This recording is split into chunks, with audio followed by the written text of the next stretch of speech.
Allah rai ne kuma za ka mutane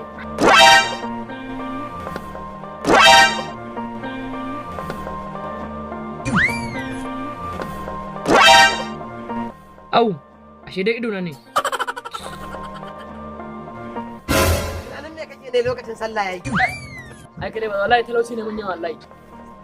wallahi gaba ɗaya wannan sai an Allah na duka wasu da ne sun cika mun kaina wallahi ga liman can ya fito kuma ka zauna a nan okay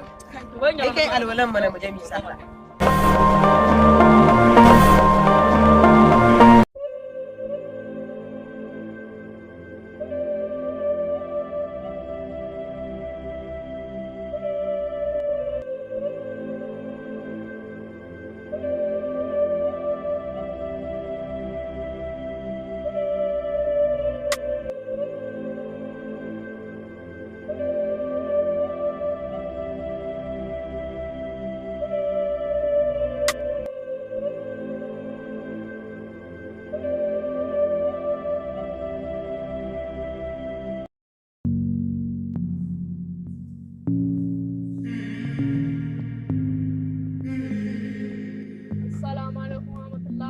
Amin wa alaikum salamu.